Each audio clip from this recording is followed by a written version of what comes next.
La curiosidad es la madre de la invención. Hola, soy su doctora Marcela Fallas y hoy nos adentraremos en el mundo de la microtia, una condición que afecta la estructura del oído y que puede impactar gravemente la audición de quienes la padecen. Nos acompaña Dayana Leitón, colega y experta en audiología en OM Clínica del Oído, con quien vamos a profundizar los detalles de esta condición, desde qué es hasta cómo se puede corregir. Bienvenida, Daya. Hola Marcela, muchísimas gracias por este espacio. Vamos a conversar un poquito de este tema que a veces está un poquillo olvidado, pero es importante, ¿verdad? Sacarlo otra vez a luz. No, y teníamos tiempo de no vernos. Sí, eso es muy importante también. Y es bonito compartir estos espacios porque precisamente lo que acabas de decir me parece valioso. Muchas personas, incluso uno después del tiempo de estar ejerciendo, no se familiariza con ciertas patologías. O sea, como yo no lo veo, entonces lo voy dejando de lado. Exactamente. Importante que la gente conozca de esto. Defininos, Daya, ¿qué es microtia? Ok, bueno, vamos a entender microtia como una malformación del pabellón auricular, ¿verdad? Que muchas veces va a ser congénita. Bueno, pabellón. Que muele a la gente, ¿verdad? Nuestra orejita, el pabellón auricular que le llamamos, ¿verdad? Y que mayormente va a afectar también el conducto auditivo externo. Puede ser que haya una malformación de que no exista totalmente el conducto o que haya una estrechez, que llamamos atresia, una ¿verdad? Mínima abertura. Exacto. Entonces, generalmente eso es lo que llamamos que es la microtia. ¿Y con qué frecuencia se presenta esta condición? Por lo menos aquí en Costa Rica, Okay. si tenés algún número. En Costa Rica, un estudio para el 2022 que teníamos un poquito más monitoreado de 13 a 15 pacientitos, ¿verdad? Pero que no han estado totalmente en base al año, por mes. No, estaban en ese estudio que se logró hacer. Lo que pasa es que sí estamos viendo más nacimientos. Hay incidencias, ¿verdad? O sea, hay un crecimiento. Hay un crecimiento de la estadística y en Latinoamérica muchísimo más, ¿verdad? Y en Costa Rica no sabes por qué ese aumento. No, ¿a qué se debe? no, pues hay sus factores de riesgo, ¿verdad? Vamos a tener hipoxia, vamos a tener en el proceso de donde se va a hacer, donde se empieza la parte embrional, ¿verdad? Que es entre la primera y la octava semana, ahí es donde empiezan a haber algún problema. No es que mamá tomó algo ni nada, ¿verdad? No es tan así, puede ser más asociado a rubiola, eso sí, pero generalmente va a ser una patología más congénita. ¿Y cuáles son las afectaciones que hay en la audición? ¿Y cuáles son las estructuras que se afectan? Ok, importante, vamos a hablar siempre casi de oído externo y oído medio. Generalmente vamos a tener la idea de que porque no vemos totalmente formada la orejita, pues ahí vamos a decir, por dentro todo está bien. No. Pero en realidad ahí es donde venimos con el abordaje audiológico para saber qué pasa. ¿Y qué grados de microtia? ¿Hay grados de microtia? Sí, hay 4 grados de microtia. Entonces vamos a ver malformaciones desde la más leve, que es una orejita que tal vez se vea con un poco de malformación, ¿verdad? No con todos sus pliegues tan definidos y demás. Y ahí va subiendo hasta una mayor malformación, donde casi no vemos ninguna del lóbulo, no vemos casi nada de las estructuras de la orejita y totalmente tapado la entrada al conducto auditivo externo. Daya, entonces contame, ¿microtia bilateral o unilateral? O sea, ¿qué se da más? Se da más la microtia unilateral. Sí es normal también ver un poquito bilaterales, ¿verdad? Pero hay más incidencia en que sean unilaterales de oído derecho y en niños, en varones. Entonces, no hay explicación del No hay por qué. explicación, pero esa es una de las que, o sea, en todos los estudios que se han hecho, hay más incidencia, ¿verdad? Más casos de estos pacientitos. Hablando del estudio del 2022 que nos contabas, ¿tenés como el dato estadístico de los nacimientos? Okay. En Costa Rica, por lo menos. Bueno, en Costa Rica y en Latinoamérica. Generalmente es como lo que se tomó en este estudio fue mucho Latinoamérica, incluimos Costa Rica, por supuesto, es de 1 a 2 niños por cada 10,000 nacidos van a tener microtia. De 1 a 2 niños por cada 10,000. Lo que pasa es que en Sudamérica ahí es donde aumentan los casos y es donde se ha hecho un poquito más el tema y por eso es que estamos envueltas en todo esto. ¿Por qué? Porque allá de 1 a 2 niños por cada 1,000 nacidos hay un pacientito con microtia. Entonces imagínate, alto el porcentaje. es alto el porcentaje comparado a los otros países. ¿Y países. cuáles países más afectados? Bolivia, Ecuador y Perú. Y generalmente... ¿Y zonas específicas? Son más específicas, pero por la altitud de ellos, ¿verdad? Entonces, eso es lo que están tratando de encontrar. Si la parte de la hipoxia y por estar en esos países mucho más altos sobre el nivel del mar, puede Falta hacer que hay oxígeno más, al nacer. exacto, y hay mayor incidencia y por eso hay tantísimos casos. Daya, es interesante este tema y de cómo las personas pueden verse afectados por padecer microtia. A nivel social, emocional, ¿cómo afecta este padecimiento tanto a la familia como al niño en este caso? Claro, es uno de los temas que siempre tratamos de abordar muchísimo, porque es... nace un bebé con esto y los papás pues quieren ver que su niño tenga todo y esté totalmente sano. Y es lo natural, emoción, es lo que queremos. ¿verdad? Y entonces cuando hay una malformación como esta y que a pesar de que decimos es una orejita, ¿verdad? Y pudo haber sido algo más grave, pues hay que tomarlo siempre con muchísimo cuidado, con mucho tema de factor de riesgo. Hemos tratado de ir haciendo un poquito de educar. Estos espacios nos ayudan muchísimo a eso, ¿verdad? Para que no se deje pasar alto una patología que está ahí y que puede llevar a consecuencias al niño, ¿verdad?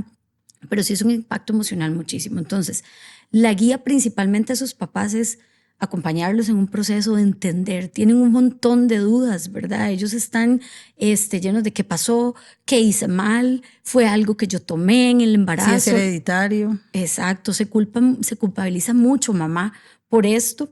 También viene un tema de decir, ¿será que si es mi primer hijo que nace con esta malformación y si yo quiero tener otros van a ser igual? Entonces hay muchísimas dudas que hay que sentarse con ellos realmente a trabajar. ¿No te ha pasado que alguien haya querido hacerse como una cirugía o sea, que tenga la rehabilitación? El primer impacto es ¿cuándo lo puedo operar? Porque quiero que mi hijo tenga una oreja visible. Entonces ahí empieza el proceso también. Primero, fortalecer. O sea, así se hace. Sí, pero va a ser cuando lo que decimos es, primero vamos a fortalecer la autoestima desde que ese chiquito está entrando a todos los grados donde puede sufrir bullying y demás, ¿verdad? Pero también a papás, porque es el papá el que quiere verlo con una orejita bien. Puede hacer que el niño ni cuenta se dé y usted sabe todo el proceso que ellos llevan, ¿verdad? Entonces, fortalecerlos desde un inicio, primero, para que haya un buen abordaje audiológico y que haya un tema de qué vamos a hacer, cómo lo vamos a tratar, cómo vamos a empezar a abordar a este niño si hay una patología auditiva que es visible, pero cómo le vamos a ayudar, porque no es que solo aprenda a que el otro oído, si es unilateral, pueda ayudarle en su día a día, sino cómo ayudamos a este con un buen diagnóstico. Pero empezamos también con la información a pediatras, a otros médicos, ¿verdad? A tratar de decir, factor de riesgo que este niño esté bien audiológicamente abordado. ¿Por qué? Porque entonces no va a ser de solamente qué tipo de microtia es y que si en algún momento se vaya a hacer algo estético, sino cómo lo vamos a poner a escuchar mejor. Claro. Entonces eso es el trasfondo de todo. No, y la gente todavía tiene esa idea de que la persona que no oye no está integrada a la sociedad, o sea, que tiene que tener una adecuación especial. No, si la rehabilitamos como debe de ser, esa persona es completamente funcional en todo. Y desde pequeño, muchísimo mejor, ¿verdad? ¿Qué es importante? Que los papás sepan, porque a veces dicen, bueno, ya lo voy a llevar, ya nació, llevémoslo cuanto antes y le hacemos todo. Hay que calmar muchísimo esa ansiedad, ¿verdad? Hablar mucho con ellos de, no, esperémonos. La evaluación y todo el abordaje auditivo lo vamos a hacer a partir de los 4 meses para hacer todas las pruebas correspondientes. ¿Qué tipo de pruebas se hacen, Daya? Ok, vamos a hacer toda la batería de pruebas desde bebé. Hacemos tamizaje en el oído que está, si es unilateral, hacemos unas emisiones otoacústicas porque no sabemos cómo está ese lado también. A pesar de que en la caja, por dicha, y en los niveles de salud, ya tenemos esta ley, ¿verdad?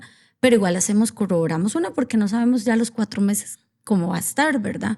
Una impedanciometría, vamos a ver cómo está ese oído medio. Vamos a hacer potenciales evocados, de clic, de estado estable y que incluya también toda la vía ósea. Entonces, estas baterías de pruebas importantes. No se acostumbra mucho tal vez hacer un tipo de imagen médica o algo porque por la edad del bebé, lo ideal es que si hacemos todas las pruebas para ver cómo está a nivel auditivo, ya ahí podemos empezar con la rehabilitación. Si entonces ya encontramos que podemos usar algún tipo de aparatología, ¿verdad? ¿Y esa rehabilitación auditiva va acompañado de terapia de lenguaje? Por supuesto. Y si es necesario, toda la parte integral con psicólogo, ¿verdad? Para empezar. Aunque sea unilateral. Aunque es que sea esto hay que dejarlo unilateral. claro porque la gente cree que con solo un oído se la juega. Exacto. Y generalmente eso es lo que hemos visto en la práctica. Es como pediatra y demás. Dicen, no, todavía esperemos un poquito más, ¿verdad? Pero se está perdiendo toda esa información necesaria para adquirir lenguaje y demás. Entonces, ese abordaje es primordial.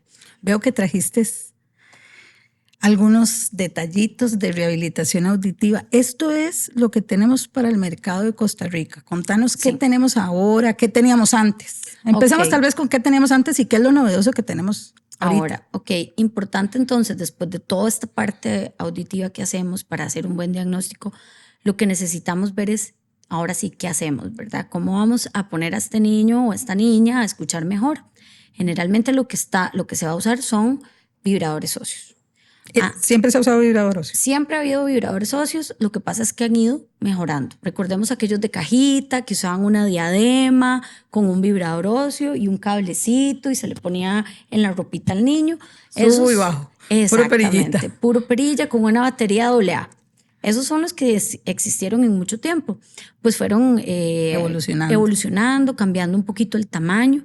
Entonces hay vibradores óseos de superficie o implantables.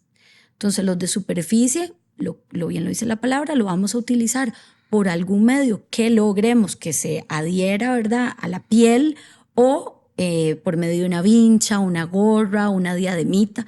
Bien, hasta lentes. Y lentes también, ¿verdad? Que esos son los más nuevos. Y también implantables, que entonces lo que vamos a hacer es que se pone un tornillito, una plaquita y luego se puede implantar. O hasta algunos con un medio de un imán. O sea, requiere cirugía, para que a la gente le quede claro. Requiere cirugía. Pro y contras, el dispositivo en una cirugía igualmente es un poco más costoso, ¿verdad? Vamos a tener el tema de que necesitamos un médico que esté experimentado y demás. El aparato que es lo externo, pues eso cada 5 años va a tener que cambiarse, ¿verdad? Entonces ¿cada 5 años hay que hacer cirugía? No hay que hacer cirugía, lo que se cambia es la parte externa. Ok. Entonces, muchas veces esos papás como que tienen la duda de que dicen, bueno, lo vamos a operar para ya olvidarnos de eso. No, papá, acuérdese que el dispositivo es un componente electrónico y que puede hacer que nos falle con la vida útil que tienen todos los dispositivos y que hay que ponerle uno nuevo, aunque la parte interna todo esté bien. Los otros dispositivos de superficie, pues ya los puede ir mejorando cada vez más en cuanto, bueno, entre más bebés, lo ideal es que siempre se pongan con una vincha y que aprendan a tenerlo con la vincha. Luego ya pueden ir pasando a una gorra, a unos lentes. Y el último es que ya sea adherido con un parche. Con un parchecito, se pega bien y le dura varias semanas. Entonces eso va a ser también para quitarles un poco la idea de que ando algo en la cabeza y que ya quiero ser un poco Este mismo más. Producto que tiene vincha, entonces puede ser con parche. Uno de ellos sí es con parche. Entonces ese también es contra agua y también es con conexión Bluetooth. Entonces, puede contestar las llamadas telefónicas. Y puede tener un streaming para audio. Entonces esa es una ventaja, ¿verdad? ¿Con algún celular en específico o es compatible con los dos? Con cualquiera. Está más fácil con Android. La plataforma es mucho más amigable, pero sí depende del modelo del iPhone, empieza también a funcionar con iOS. Bueno, qué maravilloso, porque actualmente hay un poquillo ahí de limitación con respecto a las dos plataformas de celulares. Exacto. Y a veces se limita al usuario, pero está genial. Tal vez si puedes mostrarnos qué es, cómo se usa, cómo se pone. Ok, perfecto. Vamos a tener un vibrador. Este es el modelo que se llama Contact Mini. Generalmente lo que vamos a usarlo es para bebés a partir de los 6 meses de edad. Entonces, o sea, el proceso de rehabilitación empieza a los 4. Desde ahí ponemos. Diagnóstico, podemos empezar a los 4 o decir mejor a los 6 ya. Pero ya hicimos toda la parte clínica. Exactamente. Entonces, vamos a tener un vibrador con un procesador que va pegadito y depende si es unilateral o bilateral. Puede venir disponible así. Esta pues viene hecho para que esté bilateral, aunque sea menores los casos, pero funciona muy bien. Diferentes colores de ¿Viene por tamaño?